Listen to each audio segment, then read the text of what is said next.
You know, Andrea, too much information could actually be just as bad as no information at all. And of course, when it comes to Social Security, that particular statement definitely applies. But as we always try to let people know on this channel, we try to keep things simple.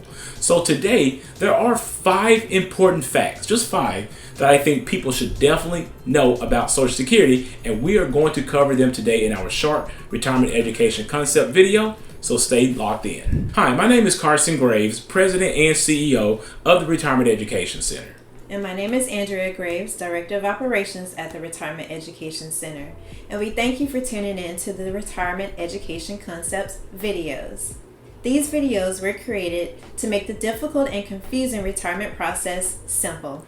Absolutely, Andrea. And with so many retirement strategies out there and so many retirement concepts, and of course, so many retirement products that consumers are going to have to digest, we think it's highly important that we make the retirement process simple by utilizing a team of expert advisors to help us build a financial roadmap that will let our clients know when, where, and how they can reach their retirement goals. For additional concepts on how to maximize your retirement income, please subscribe to our YouTube channel and hit the notification bell to be notified when we upload new videos. Carson, you've convinced me that Social Security should be taken seriously to help people to reach their retirement goals. But there are so many traps to look out for. Absolutely, Andrea. You know, trying to understand the Social Security filing system is very, very complex. This is why we highly encourage anyone who's watching our videos to make sure that you seek out a qualified Social Security advisor to help you with these filing options, because you don't want to make a mistake. And today, what we hope to do is just really try to point out 5 important facts that you should really know about Social Security, just in order to get you heading in the right direction. But before we do that, there are always 2 rules to retirement income that we have to let you know about. And Andrew, what are those 2 rules? Well, rule number 1 is to never run out of money, and rule number 2 is to never forget rule number 1. So let's go ahead and cover real quickly these 5 facts about Social Security that I think you should know. Well, Carson, the first fact that you believe people should know about is that Social Security is a critical source of retirement income. Yeah, they really should. This is one of the facts that you have to understand. Unfortunately, Andrew, many people think that Social Security is just some ancillary government handout. But when it comes to Social Security, I mean, it has a cost of living benefit adjustment to it that goes up each and every year to help you ward off some inflation. And also, it provides longevity insurance, Andrea. I mean, it can provide income for the rest of your life, and it can provide income for the rest of your spouse's life as well. So it's not just some little government plan that you should not take seriously at all. So Carson, in your opinion, Social Security should not be seen as some government handout, but actually as a major income that people have worked hard for and should be planned around. Absolutely, Andrew. That's exactly how I see it. Carson, another fact that you want people to know is that you can choose when to take your Social Security benefits. Yeah, Andrew, you know, there are a lot of mandates going around, right? You know, there's a mandate for a lot of things that you have to think about, and there are even mandates for your retirement. We talk about required minimum distributions that people are mandated to take at a certain age. But with Social Security, at least for now, there is no mandate when you can start taking those benefits. So you can literally choose your own fate with this particular benefit. Now, we know that the soonest that you can take Social Security, Andrew, is age 62. But if you make that decision, you're going to take at least a 25 to 30% haircut off of your monthly benefit. And it doesn't just affect you, it can also affect your spouse if they're filing off that benefit. So you can also, if you look at the screen, you can see when your full retirement age is. So depending on when you were born, you can also wait to that full retirement age, Andrew, and then receive 100% of your monthly benefit amount. But you also have another age that's really important. That's age 70. So you can wait if you can, depending on your financial situation. You can also wait to age 70 and receive those delayed retirement credits and increase those benefits from your full retirement age by 8% per year as well. So although we know there's a lot of mandates happening, it's not a mandate on when you can start taking your Social Security. There's still a lot of flexibility there. Well, Carson, it's good to know that we still have some choices when it comes to our Social Security benefits. Absolutely. Well, the next fact is that Social Security may be taxable.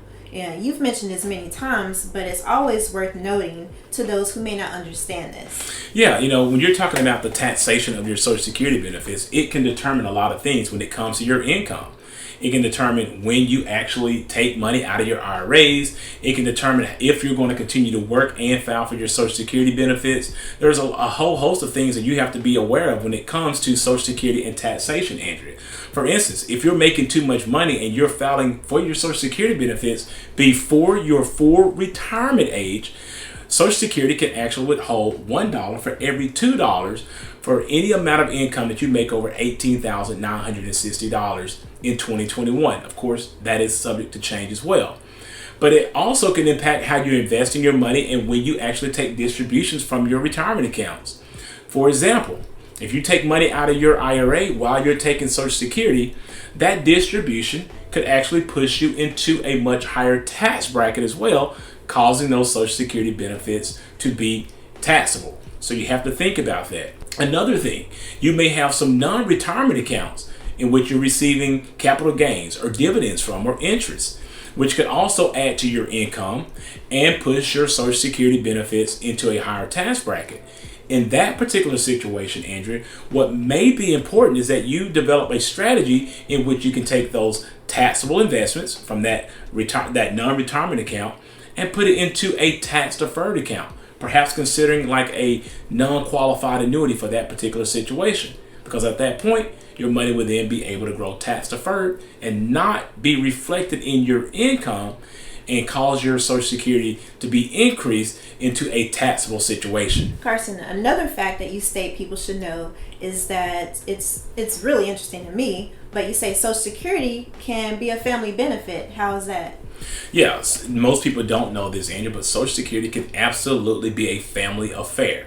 So many people realize that if you are receiving Social Security and you file for those benefits, your spouse can usually file off those benefits as well. Most people realize that. It's a pretty known thing that you as a spouse could qualify for your spouse Social Security benefits. But Andrew, what most people do not realize is that a single benefit filer could actually provide income for the entire household.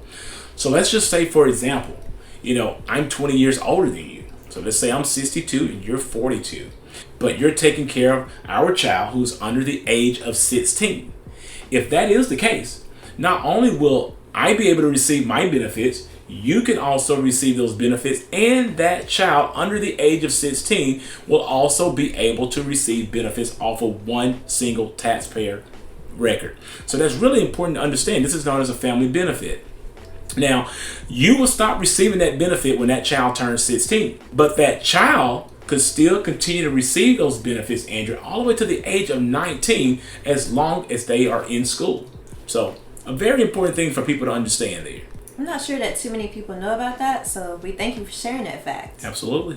Carson, this last important fact will get a lot of attention because it's pertaining to a divorced spouse. What should people know about this? Yes, a divorced spouse. Anytime I'm teaching a class, Andrew, when I get to this section, everybody's ears seems to perk up.